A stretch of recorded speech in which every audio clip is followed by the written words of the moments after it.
Good morning students. അപ്പോൾ business സ്റ്റഡീസിലെ മറ്റൊരു ചാപ്റ്ററുമായിട്ടാണ് ഞാൻ ഇന്നോട് എത്തിയിട്ടുള്ളത്.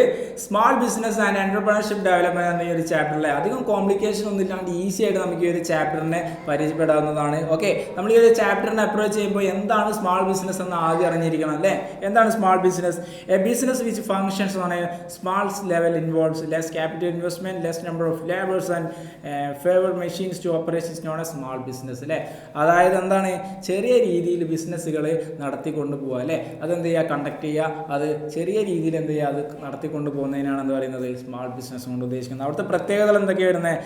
ലെസ് ക്യാപിറ്റൽ ഇൻവെസ്റ്റ്മെൻറ്റ്, ചെറിയ ക്യാപിറ്റൽ ആയിരിക്കും അതിന് വേണ്ടി ഇൻവെസ്റ്റ് ചെയ്തിട്ടുണ്ടാവുക അല്ലേ. ലെസ് നമ്പർ ഓഫ് ലേബേഴ്സിൻ്റെ എണ്ണം എന്തായിരിക്കും, കുറവായിരിക്കും അല്ലേ.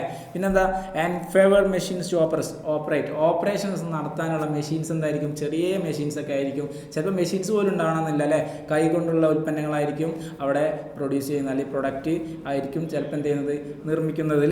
ഓക്കെ, ആ ഒരു ഏരിയയാണ് സ്മാൾ ബിസിനസ് കൊണ്ട് ഉദ്ദേശിക്കുന്നത്. അതിലെ ഏറ്റവും ഇമ്പോർട്ടൻ്റ് ആയിട്ട് ഈ ഏരിയയാണ് നമ്മൾ അടുത്ത് പറയാൻ പോകുന്നത്. ഇന്ത്യയിൽ സ്മാൾ ബിസിനസ് ഫേസ് ചെയ്യുന്ന പ്രോബ്ലംസ് എന്തൊക്കെയാണെന്നുള്ളത് എല്ലാ ക്വസ്റ്റ്യൻ പേപ്പറുകളും റിപ്പീറ്റ് ആയിട്ട് വരുന്ന ഒരു ക്വസ്റ്റ്യൻ ആണ്, എന്താണ് പ്രോബ്ലംസ് ഫേസ് ചെയ്യുന്നത് എന്നുള്ളത് അല്ലേ. അപ്പോൾ നമുക്ക് ഫസ്റ്റ് പ്രോബ്ലം എന്താണെന്ന് കണ്ടെത്താം. ഫിനാൻസിലെ ആവശ്യമായിട്ടുള്ള ഫിനാൻസിൻ്റെ കുറവ് എന്താണ്, വലിയ പ്രോബ്ലം തന്നെയാണ്. One of the several problem faced by SSI is the non availability of adequate finance to carry out of its operation അല്ലേ. അതായത് അതിൻ്റെ ഓപ്പറേഷൻസുകൾ കണ്ടക്ട് ചെയ്യാനുള്ള പൈസ ചിലപ്പോൾ ആ ഒരു ബിസിനസ് സംരംഭത്തിന് ഉണ്ടായിക്കൊള്ളണമെന്നില്ല അല്ലേ. ചെറിയ രീതിയിലുള്ള ബിസിനസ് ആയിരിക്കും അല്ലേ. അപ്പോൾ അതിനുള്ളൊരു ഫിനാൻസ് ചിലപ്പോൾ നടത്താനുള്ളൊരു ഫിനാൻസ് ചിലപ്പോൾ ഉണ്ടായിക്കൊള്ളണമെന്നില്ല അല്ലേ. അതൊരു വലിയ പോരായ്മ അല്ലെങ്കിൽ ഒരു പ്രോബ്ലം ആയിട്ട് തന്നെ ഈ ഒരു സ്മാൾ ബിസിനസ്സിൽ വരുന്നുണ്ട്. ഓക്കെ, നെക്സ്റ്റ് എന്താണ്, റോ മെറ്റീരിയൽസിലെ നല്ല റോ മെറ്റീരിയൽസിൻ്റെ കുറവും ഒരു ബിസിനസ് ഫേസ് ചെയ്യുന്ന പ്രോബ്ലമാണ് അല്ലേ. Another major problem of SSI is the procurement of raw materials അല്ലേ.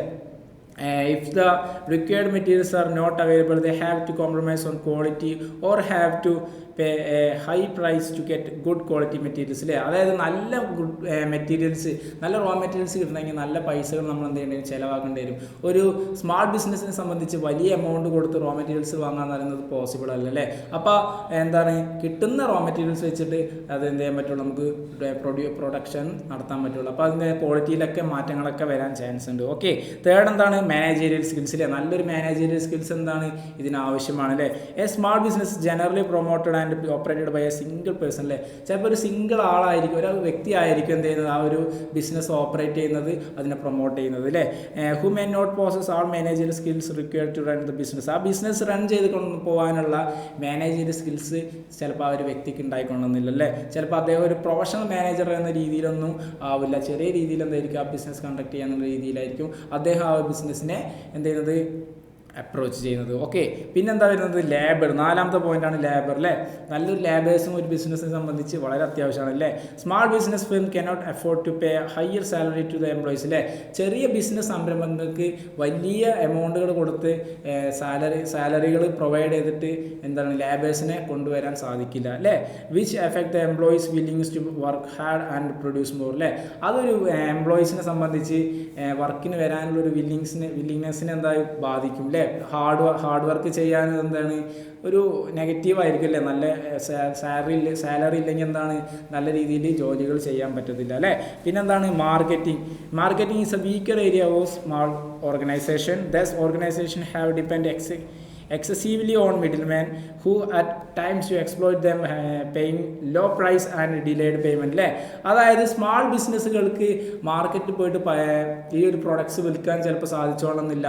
അപ്പോൾ ആ ഒരു പ്രൊഡക്ട്സുകൾ ഒരു മിഡിൽ മാൻ എന്ത് ചെയ്യും, മേടിച്ചിട്ട് അവരെ എക്സ്പ്ലോയിറ്റ് ചെയ്യുക, അവരെ ചൂഷണം ചെയ്തിട്ട് ചെറിയ രീതിയിൽ അവർക്ക് പൈസകൾ കൊടുത്തിട്ട് ആ പ്രൊഡക്ട്സുകൾ വാങ്ങിയിട്ട് വലിയ രീതിയിൽ അയാൾ വിൽക്കും അല്ലേ. ആ ഒരു ഏരിയ എന്ന് പറയുന്നത് ഒരു ബിഗ് പ്രോബ്ലമായിട്ട് അവരുടെ മുന്നിലുണ്ടാവും. ഓക്കെ, ആ ഒരു കാര്യമാണ് മാർക്കറ്റിംഗ് കൊണ്ട് ഉദ്ദേശിക്കുന്നത്. മാർക്കറ്റിംഗ് സ്ട്രാറ്റജികൾ ചിലപ്പോൾ എല്ലാവർക്കും അറിഞ്ഞുകൊള്ളണമെന്നില്ല, സ്മാൾ ബിസിനസ്സിനെ സംബന്ധിച്ച് അറിഞ്ഞുകൊള്ളണമെന്നില്ല. ഓക്കെ, നെക്സ്റ്റ് എന്താണ്, ക്വാളിറ്റി അല്ലേ. Many small business organization cannot produce good according to the desired standard of quality അല്ലേ. നല്ല ക്വാളിറ്റി അനുസരിച്ചുള്ള പ്രൊഡക്ട്സ് പ്രൊഡ്യൂസ് ചെയ്യാൻ ചിലപ്പോൾ സ്മാൾ ബിസിനസ്സുകൾക്ക് സാധിച്ചു എന്ന് വരില്ല അല്ലേ. Instead they concentrate cutting the cost and keeping the price low. അവരെപ്പോഴും എന്താ ശ്രദ്ധിക്കുന്നത്, കോസ്റ്റുകൾ കുറയ്ക്കുക, പ്രൈസുകൾ കുറയ്ക്കുക എന്നുള്ള കാര്യം മാത്രം കോൺസെൻട്രേറ്റ് ചെയ്യുള്ളൂ അല്ലേ. They do not have adequate research to invest in quality research and the expertise to upgrade technology അല്ലേ. അതിനെക്കുറിച്ച് ആ ഒരു പ്രൊഡക്ട്സിനെ കുറിച്ച് റിസർച്ച് ചെയ്യാനോ അതിനെക്കുറിച്ചുള്ള അപ്ഗ്രഡേഷൻസ് നടത്താനുള്ള ടെക്നോളജിയോ ചിലപ്പോൾ അവരുടെ കൈകളിൽ ഉണ്ടായിക്കൊള്ളണമെന്നില്ല അല്ലേ. അതാണ് അതിനെ കൊണ്ട് ഉദ്ദേശിക്കുന്നത്. നെക്സ്റ്റ് പോയിന്റ് എന്താ, ടെക്നോളജി അല്ലേ. Use of outdated technology results in law production. Outdated ആയിട്ടുള്ള ടെക്നോളജികൾ യൂസ് ചെയ്താൽ അവർക്ക് പ്രൊഡക്ഷനിൽ വലിയ അല്ലെങ്കിൽ പ്രോഫിറ്റിൽ വലിയ മാറ്റമൊന്നും ഉണ്ടാവണമെന്നില്ല അല്ലേ. അപ്പോൾ എന്താണ്, ടെക്നോളജി കാലത്തിനനുസരിച്ച് നമ്മൾ ചേഞ്ച് ചെയ്തുകൊണ്ടിരിക്കണം. ഓക്കെ, നെക്സ്റ്റ് എന്താ, sickness. The cause of sickness are both internal and external. Internal എക്സ്റ്റേണലും ഉണ്ട്. ആ ഒരു കാരണം ഇന്റേണൽ ആയിട്ടുള്ള കാരണങ്ങളും എക്സ്റ്റേണൽ ആയിട്ടുള്ള കാര്യങ്ങളുണ്ട്. അത് എന്തൊക്കെയാണ് നമുക്ക് നോക്കാം. Internal problems includes lack of skilled and trained ലേബേഴ്സിന് ട്രെയിനിങ് സ്കില്ല് ഇതൊക്കെ ആവശ്യമാണ്. ഇതില്ലെങ്കിൽ എന്താണ്, അതൊരു പ്രോബ്ലം ആയിട്ട് മാറും അല്ലേ. And managerial and marketing skill.